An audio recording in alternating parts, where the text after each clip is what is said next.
senhores telespectadores, bem-vindos ao programa Horizontes da Memória. Lembram-se que no último programa eu lhes falei na capital do Algarve e disse, bom, a capital do Algarve é claro que é Faro. É Faro. É Faro num horizonte de memória que vai só até ao século XVI. Mas é claro, aqui no Algarve a memória é muito mais longa. E antes do século XVI, o Algarve já tinha capital. Estou agora na mais antiga das capitais do Algarve. Estou em Silves. Estas muralhas que vêem na vossa frente são o Castelo de Silves. Este Castelo de Silves é um dos mais belos e mais bem conservados castelos sarracenos que hoje existem em Portugal. É claro que é um castelo com uma história triste e sangrenta. É essa história que eu hoje trago para lhes contar.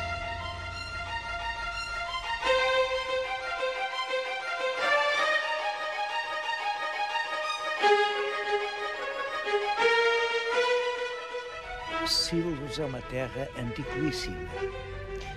E nesta Serra de Silves havia montes de minério. E é claro, o minério atraiu sempre os exploradores das riquezas.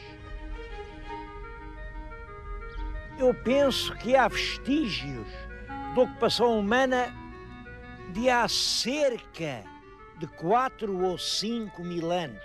Eu ainda ontem vi uma rocha vermelha que é um santuário neolítico, um monumento completamente ignorado dos nossos arqueólogos. Bom, aqui havia cobre, que era essencial para fazer o bronze. Podia-se chegar até aqui nos navios, entravam pelo largo curso do Arado, fundeavam aqui diante da cidade, e é isso que permite que Silves se transforme realmente numa grande e progressiva cidade. Mas é sobretudo no período árabe que Silves se transforma na grande capital do Algarve. Silves era uma cidade extremamente civilizada. Aqui havia cultura, uma população de árabes muito requintados, parece que eram originários do Iémen. Eu vou-lhes ler, para lhes dar uma ideia disso, vou tentar ler-lhes uma poesia do Al-Mutâmide. O Al-Mutâmide foi rei de Silves. Era rei e era poeta.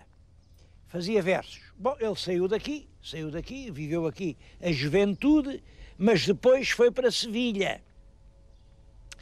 E em Sevilha tinha saudades de Silves. O poema que lhes vou ler evoca perfeitamente isso. O Al-Mutâmide está em Sevilha, lembra-se aqui desta terra e do palácio onde viveu.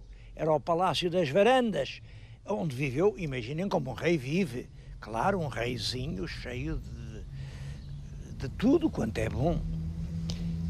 Mas o melhor é dizer-lhes o poema, porque lhes dá ideia, ao mesmo tempo, da riqueza de Silves e do caráter desta literatura cheia de sensualismo. De certo modo, a literatura algarvia permanece fiel a esse espírito do Al-Mutâmide. Há um amigo dele que vem para Silves e ele escreve-lhe: saúda em Silves os lugares queridos da minha infância e pergunta-lhe se ainda se lembram de mim. Saúda ao Palácio das Varandas, morada de leões e de brancas gazelas, que ora parecia um covil de leões, ora lembrava um doce serralho. Quantas noites eu passei à sua sombra, na companhia de doces donzelas, de ancas largas e cinturas fininhas, umas tão brancas, outras tão negras, que causavam na minha alma o efeito das espadas refulgentes e das negras lanças. Reparem como este poema, que é um poema cheio de erotismo escondido, ainda hoje é um poema cheio de beleza. É claro que essa cidade rica, civilizada, requintada, cheia de palácios, cheia de tesouros, cheia de mulheres muito bonitas, não tardou a desafiar a cobiça dos cristãos. E realmente a grande tragédia deu-se no ano de 1189. Reinava então em Portugal El Rei Dom Sancho I. Bom, devo dizer que o Dom Sancho não teve grandes culpas na tragédia, mas ele sabia muito bem que não tinha forças para tomar esta fortaleza enorme que era o Castelo de Silves. Então cometeu realmente uma ação que eu acho que foi pouco prudente.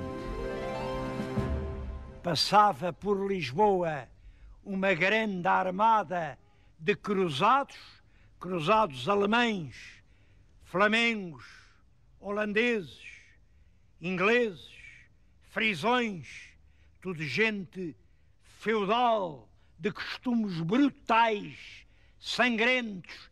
E ele disse-lhes: vocês vão para a Terra Santa fazer a guerra aos inimigos da fé de Nosso Senhor Jesus Cristo? Então, olhem, têm aqui mais à mão Silves. Silves também é dos inimigos da nossa fé, também tem tesouros, também tem mulheres. Fazemos um contrato. Vocês ajudam-me a tomar a cidade, depois vocês podem saquear, roubam tudo quanto lá houver, mas deixam a cidade para mim. E assim foi. Em julho, no fim de julho do ano de 1189, uma grande esquadra de 36 pesados navios carregados de soldados cobertos de ferro com armamento pesado sobe o rio Arade, aportou lá embaixo e durante meses, foi de julho a setembro, tiveram esta cidade cercada. Claro, os habitantes de Silves, ao fim de 3 meses, acabou-se o pão, era o pino do verão, estava a acabar-se a água e eles renderam-se. Renderam-se, o rei de Portugal tentou absolutamente ajudá-los. Está escrito que o Dom Sancho tentou convencer os cruzados a fazer este negócio. Eles saem, vão-se todos embora, mas só levam o que puderem levar no corpo.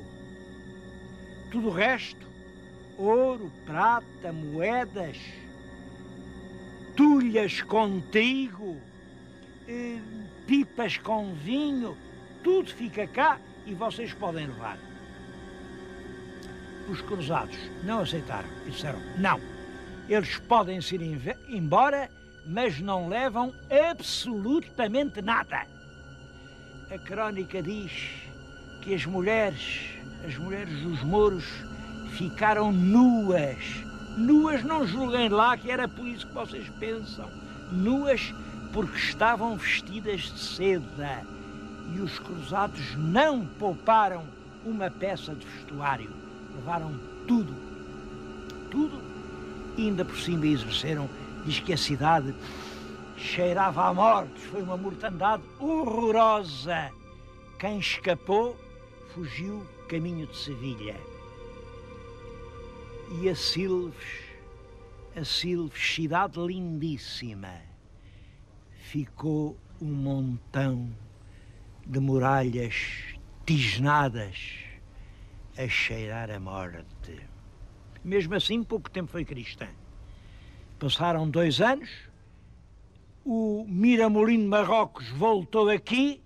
Nessa altura foi ele quem passou à espada tudo quanto era cristão. E Silves, que era realmente uma cidade de flores, ficou uma cidade de cadáveres.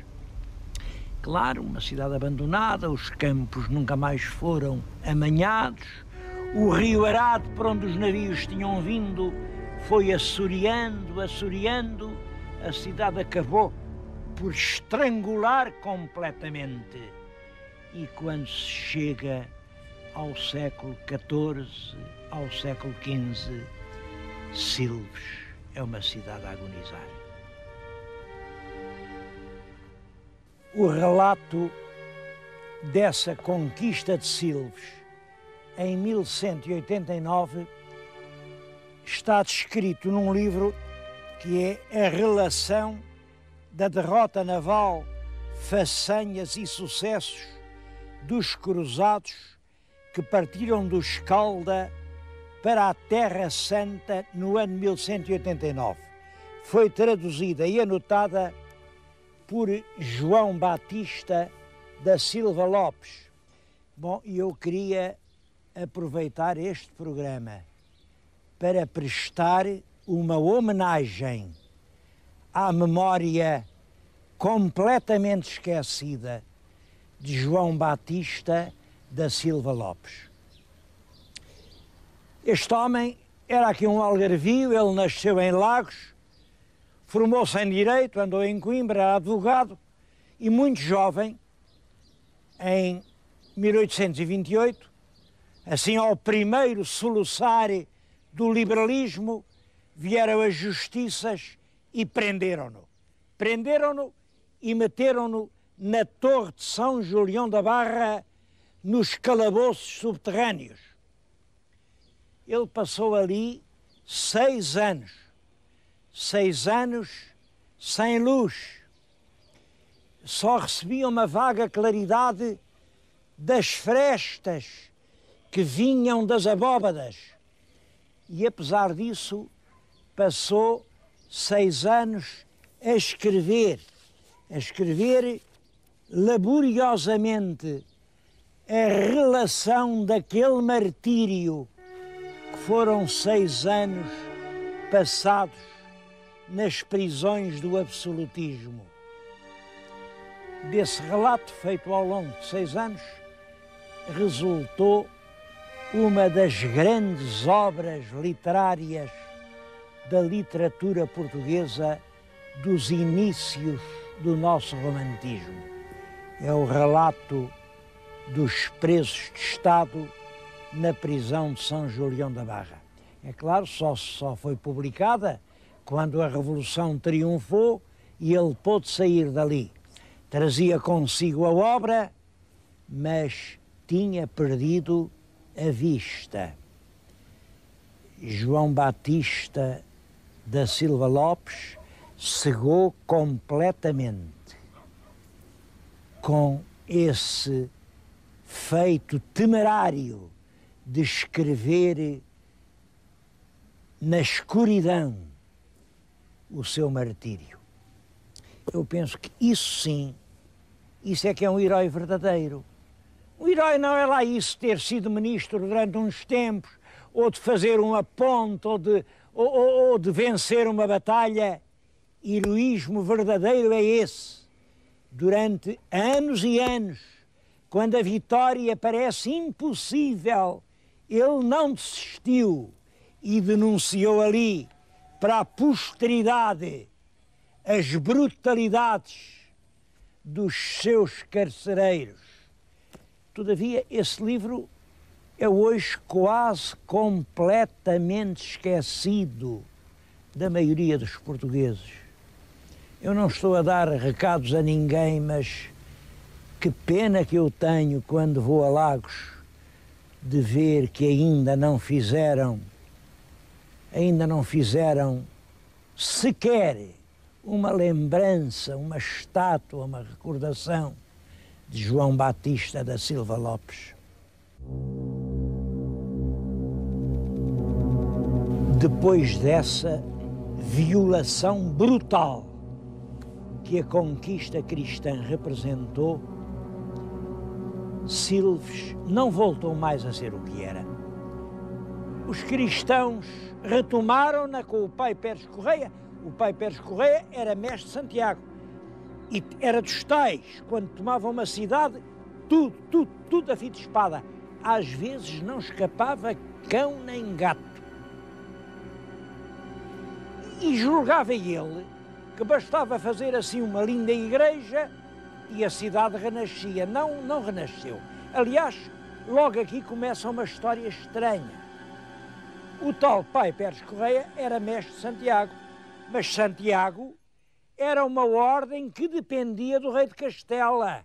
Portanto, quem é que conquistou Silves? Foi o rei de Portugal ou foi o rei de Castela? O pai Pérez não tinha nada com isso, foi ele, claro, foi ele.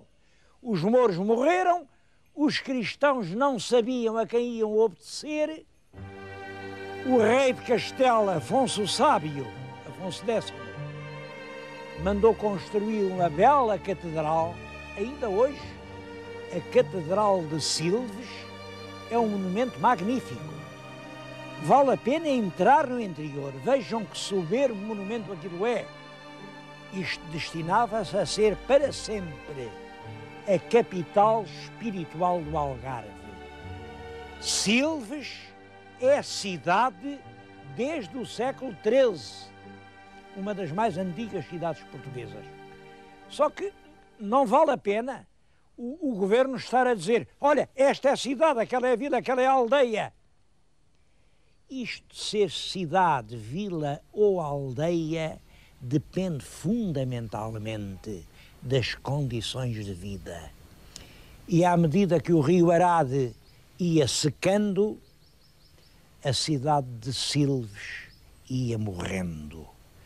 Quando chegámos ao tempo do terremoto, o terremoto escalavrou a catedral, isto já pouco era. Era uma pequena cidade, ainda hoje mantém o estatuto de cidade. E o mais importante é que eu penso que Silves pode voltar a ser uma grande cidade. Assim os portugueses o queiram. Bom, mas para perceber completamente a evolução histórica de Silves, é preciso ir ao museu. Eu acho que vale a pena esta visita ao Museu Municipal.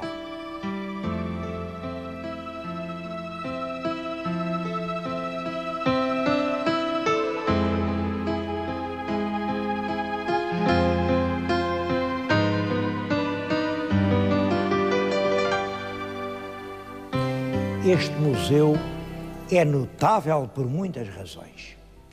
Eu acho que não exagero nada se disser que vale a pena uma viagem até ao Algarve só para visitar o Museu de Silves. É, de certo modo, uma coisa única em Portugal. Primeiro, como sabem, em Portugal, a ideia do museu é esta. Faz-se primeiro a casa e depois enche-se de antiguidades. Até agora estão a fazer muitos museus e depois não têm nada para pôr lá dentro e estamos a assistir à inauguração de museus de nada, cheios de coisa nenhuma. Aqui foi o contrário. O tesouro já aqui estava, o museu está encostado à antiga muralha árabe, mas encostado com um vidro de maneira que não a estragou e desenvolve-se à volta de um extraordinário monumento. O monumento é este que estão a ver, chamam-lhe a cisterna árabe.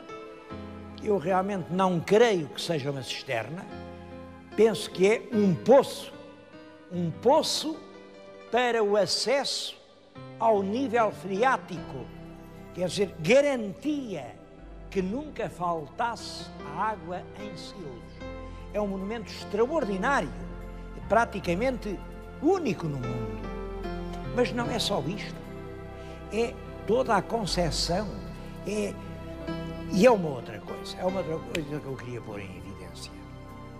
O Museu de Silves foi pago por Silves. Por sinal, isto originou muita gente a dizer: não está bem, então que diabo, um concelho que não é rico, que tem tanta freguesia, ainda falta isto, falta aquilo, faltam caminhos, faltam pontos, então andam aqui a gastar dinheiro nestas coisas. E houve muita gente que atacou o Presidente da Câmara por gastar dinheiro no museu. Eu acho que com isso ele deu uma grande lição de cultura. Exatamente por isso eu vou neste programa, senhores telespectadores, fazer uma coisa que nunca tinha feito. E como sabem, nas duas séries já lá vão 100 e tantos programas. Vou apresentar-lhes o Presidente da Câmara de Silves, que é o homem a quem se deve, afinal, este museu. E vou apresentá-lo só para lhe fazer uma pergunta, Sr. Presidente, uma pergunta, não sei se está preparado para ela, é assim: olha, o senhor sabe os ataques que fizeram, sabe o mal que fizeram de si? Responda-me, acha que valeu a pena? Sr. Professor, valeu a pena, sem dúvida. A cidade de Silves merecia este museu. E faço aqui justiça a todos aqueles que trabalharam com a autarquia, muitas vezes até com trabalho voluntário, para pôr de pé este museu que é hoje reconhecido internacionalmente e que tem dado prestígio não só ao nosso Algarve, não só à cidade de Silves, mas também ao nosso país. Passaram o ano passado 25 mil pessoas por este museu, que metade sensivelmente são estudantes e outras pessoas, residentes do concelho, que não pagam, as outras são turistas e principalmente turistas estrangeiros, que com essas verbas mais ou menos começa a ser autossuficiente para as despesas de manutenção. Isto é importante, isto é realmente importante. 25 mil pessoas no ano e metade pagam. Eu vou acabar o programa porque não tenho mais tempo, mas eu há momentos tinha dito que Silves, se os portugueses quiserem, pode voltar a ser uma grande cidade. Eu acho que a grandeza histórica de Silves deve-se ao facto de ser uma cidade portuária, era uma cidade marítima. O rio Arade era um canal que a punha diretamente em contacto com o Atlântico. Bom, julgo que se voltar a transformar o Arade num grande canal navegável. E que diabo, que diabo! Para fazer o canal de Suez era muito mais difícil, eram rochas, aqui são só lamas. Mas para fazer navegar o Rio Douro foi muito mais difícil. Aqui são meia dúzia de quilómetros. Se os navios puderem voltar aqui e se em Silves funcionar uma zona franca, não tenho dúvida nenhuma que volta a ser uma grande cidade portuguesa. Bom, eu bem sei que sou um sonhador, mas oxalá que este sonho se transforme em realidade.